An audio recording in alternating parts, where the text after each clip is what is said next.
Hello all, welcome back to my channel. ఈరోజు సింపుల్గా మేము చిక్కుడుకాయ కర్రీ వండుకుంటున్నాం. చూసారా ఎంత లేతగా ఉందో చిక్కుడుకాయ.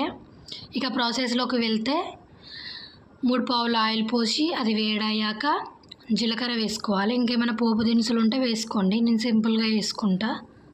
కొంచెం సేపటికి మనము ఉల్లిగడ్డలు వేసుకోవాలి. ఉల్లిగడ్డలు కూడా గోల్డెన్ బ్రౌన్ కలర్ వచ్చాక అందులో పసుపు, అల్లం ఎల్లిగడ్డ వేసి పచ్చివాసన పోయేదాకా కలపాలి.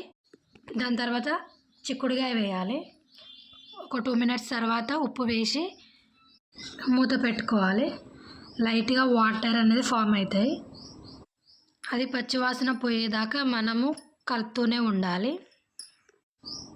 చిక్కుడుకాయ ఉడకపెట్టుకొని వండుకుంటే మాత్రం ఒక 5 మినిట్స్లో అయిపోతుంది కర్రీ. కానీ నేను మాత్రం ఇలా ఆయిల్లోనే వండేస్తా, ఉడకబెట్టకుండా వండేస్తుంటాను నేను.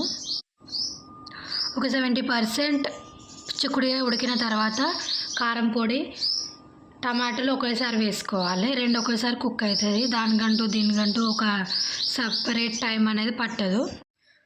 టమాటో, కారం పొడి కొంచెం ఉడికిన తర్వాత తగినంత ఉప్పు చూసుకొని వేసుకోవాలి. ఇంత కొత్తిమీర వేసేస్తే కర్రీ కంప్లీట్ అయిపోయినట్టు. కర్రీ మాత్రం చాలా బాగుంటుంది సింపుల్గా. నేను ఏ కర్రీ అయినా ఇంతే సింపుల్గా వండేస్తా. మీకు నచ్చినట్టయితే సబ్స్క్రైబ్ చేసుకోండి. ఓకే బాయ్, మరి ఉంటా.